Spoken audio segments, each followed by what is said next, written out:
kind of really got me into this. There's Tristan. I'll tell you a little bit about him. Tristan just turned 4 this summer. Tristan, for his first, I would say, about 18 months, I really thought he was developing fairly normal. There were a few little things that probably, as I look back now, were probably red flags. He kind of rocked himself at sleep at night. But other than that, he really was developing fairly normal. At 18 months, he could speak 15 words. He always gave us great eye contact. He was always very happy. He would sit with us. He would let us hug him. He was just a normal kid. And then right at 18 months, there was just this major regression. And there's an unofficial title for that. They call it regressive autism. That's when kind of kids are developing kind of fairly normal, and then there's this huge regression. Which, that in itself, I mean, there's nothing scientific behind that, but that in itself, it makes you think, what's causing that? Why are they developing so normal, and then boom, they just fall from that? Because it's very common. It happens a lot. And that's kind of what sort of sparked the whole vaccine theory, because that was right around 18 months where they do get a lot of vaccines. But again, he was developing what I thought was fairly fine. And then right about that 18 months, he lost all his ability to speak. Didn't say a word for over a year. That's when all the hand flapping and the toast walking started to develop. Unbelievable regression in his eye contact with us. And I mean, we couldn't touch him. I mean, he wouldn't sit next to us on the couch. We couldn't give him a hug. He was just tantrums like you wouldn't believe, screaming all the time. The tiniest little thing. We took him to Des Moines one time and took him to Sesame Street Live, and the second he walked in that door, just fell on the ground screaming. And I mean, these are not just a 2-year-old thing. These are not normal things. Okay, so now this was the other major thing that put me all in on this journey. Like I said, he was speaking about 15 words back in January 2009. And then he hit that major regression. And at that time, that's kind of when we went to Iowa City, got the diagnosis of being on the autism spectrum, and we started early intervention. The AAA came in, did a lot of work with them. They were amazing, great teachers, awesome work. We did a lot of stuff ourselves. One of the things, because one of the things that I was so worried about is the fact that he lost his ability to speak. So every day, I would sit down with him. Really, I didn't sit down with him. I basically strapped him into a chair because that's the only way I could get him to sit down. And I just held up flashcards, and I tried to get him to sing. And that was over a year, and not a single word. So, I mean, every day, it wasn't like we were just listening to see if he would say words. I sat down with him every day and tried to show him cards and tried to get him to speak. Nothing for over a year. That dotted line is when we started antibiotics. He started talking 10 days after antibiotics. And it was a slow progression back, but I mean, it was just like, oh my God. 10 days after antibiotics, all of a sudden he's saying mom and dad, and just started to talk again. It was almost like he was reset. And it was kind of like when he initially learned how to talk. He started out with those simple words, ball, mom, dad, dog. And then before you know it, I mean, right now, he never shuts up. I mean, he just talks his head off. So, I mean, that alone, those were the two things that, really put me on this path and really made me believe in this. Now, here was another one. Joint attention is, in the autism world, what that is, okay, think about when you get excited about something. When you're happy about something, what's the first thing you want to do? You want to tell somebody, right? Okay, you want to share that with somebody. Well, kids with autism, they don't have that. They kind of just are in their own world. And what I did here, this was back when he was still kind of in that regression period, and he was really into the Wiggles back then. If you don't know who the Wiggles are, you're very lucky. They're an interesting group from Australia that sing children's songs. But when the Wiggles came on, the house could be on fire, and he's just the Wiggles. And just scream and yell. I mean, he went crazy when the Wiggles came on. He would jump up and scream, but it was just locked into the wiggles. After he started antibiotics, he still liked the wiggles, but it was wiggles, daddy, wiggles, daddy. And just all of a sudden, there was a stimulus, I want to show somebody this. And we call that joint attention. And I collected that. This data right here was kind of, it was just kind of like me kind of remembering back. But this data here, this is like right when that started, I was thinking, at this point I was kind of midway through my master's, and I kind of thought about what I was going to be doing for my scholarly project. And I said, okay, I'm collecting data on this. So I just set something up where I would provide a stimulus. It was either turn on the wiggles, some of the other things I did to provide a stimulus, like when we would go down the slide, I would like stand in the background where he wouldn't see me when he got up the slide. And what he did when he got up the slide, he was actively looking for me when he got up that slide. And that is something completely different from when he was kind of in that regression period.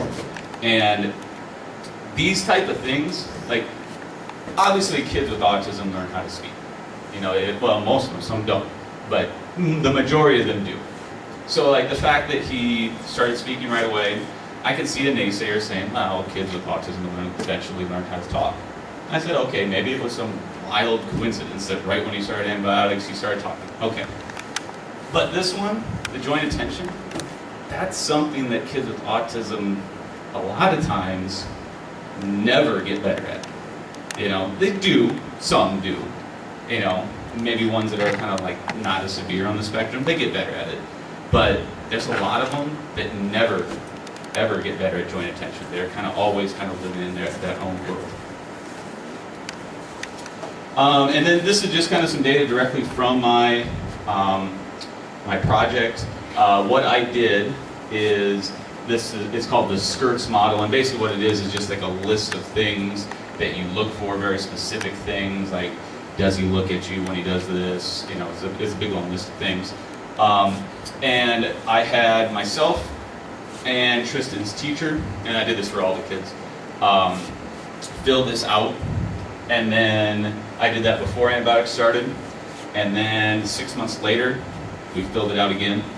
Okay, so for all of them, I had their parents fill it out, and then I had their teacher fill it out. So I had both of those. Now, after you can see, joint attention, symbol use, that's kind of like following directions. Mutual regulation, that's kind of like in different situations, do they throw a tantrum like if the situation changes? Because that's a big thing with autism is that they need a structured routine. So like that one there, that mutual regulation is how do they calm themselves down? Do they instantly start to scream and tantrum when something changes? So, and that's kind of the same thing with self-regulation. They're two kind of similar. But you can see he had major change after antibiotics. This was child B in my study. This was just another kid that was just a little bit older than Tristan. He's doing well. This student, he hasn't really had a huge gain in the verbal communication, but his joint attention has really, really improved, and we're good friends with this family. And I've seen this kid many, many, many times, and just seeing how all of a sudden he has eye contact is just absolutely amazing, because he had none before. He was even worse than Tristan as far as just like would never ever look you at the eye. Now you see this kid and look at him and say hi to him, and he just looks right at you. So this was child C. This child was a little bit older, but this child, what I noticed with this child, this was a very, very high functioning child, very, very intelligent child, had good communication. The biggest thing that I noticed with this kid was he suddenly started to try to purposely try to get other kids' attention if there are other things, and he was curious about what other kids were doing. This was a student actually in my class, and we did a thing, one of the things that I set up for him, this kid was really into comic books. So once a week, we had a comic book club where the other teacher that I taught with and I bought a bunch of comics, And I tried to get other kids into it because it was just kind of like a social thing. I wanted this student to try to interact more with other students. So at lunchtime once a week, we would sit there, we would talk about comics. And before this child started antibiotics, he liked it, he liked being there, but it was kind of like he got his comic and just was reading it and really wasn't paying attention to the other kids. And it was about a month after antibiotics where something really amazing happened. He was sitting there, and this kid was really into kind of like Marvel comics, and this other kid sitting across from him was reading like a G.I. Joe. And this kid does not like G.I. Joe at all. And he looked over across the table and he said, "Hey, what's that G.I. Joe about?" And I'm just like, wow. I mean, and that's where like you might, if you don't know autism, you wouldn't think that's a big deal, but trust me, that's a really, really big deal. And another thing that happened with this kid that just blew me away, this was a couple months into antibiotic therapy, he was in a room helping another teacher clean something up at the end of the day. Or no, let me take that back. He was walking to his bus at the end of the day, and the principal was in this room cleaning things up. And this kid walked by, stopped, backed up, looked in the room, and said, "Hey, have a good weekend, bye."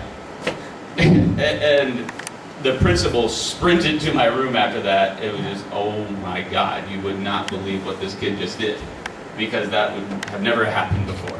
So that was kind of a really neat thing. This was child D. Now, the first three kids, A, B, and C, I had direct contact with almost every day throughout my study. Child D and Child E actually don't even live in Iowa. Child D lives in Chicago, and I met her through a doctor that kind of was helping me out with this study and kind of said, "Hey, I have a kid, a patient, so I'll give you their contact information." And this kid was a little bit older as well. This kid, I just kind of, the way I gathered the data, I just did phone interviews. I called his teacher, called his mom, sent him the information to the mail. And you know, obviously I didn't see this kid directly, but I still in contact with the mom quite a bit, and she said he's doing better and better and better every day.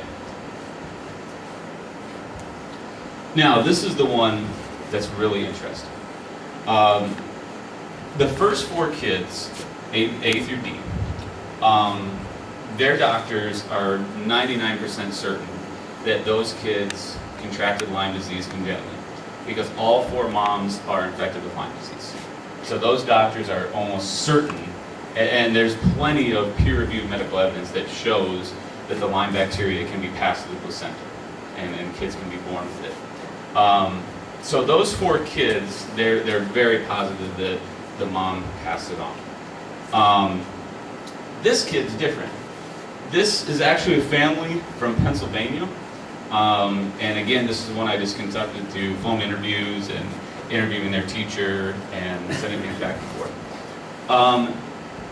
This kid, they know exactly when he contracted Lyme disease. The family went on a vacation up to Maine when this child was 18 months old, and the whole family got infected. They came back, and all 6 members of the family were very, very, very sick. And I'll save a little bit more, but I'll just because I have a whole thing about this family that's quite amazing.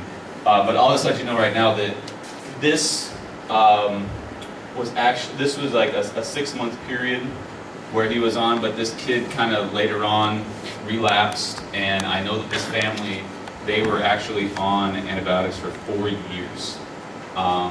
And I'll get into more of them later because I have a whole section about that. This is just, and this is a handout back there if you didn't get it, just so you can see a little bit better. It's one of the first ones there. But this is actually from the paper that we have submitted. Can't remember if I mentioned that or not, but we took my project, and one of my professors from the University of North Dakota and 2 other medical doctors have agreed to co-author the paper with me. And one of those medical doctors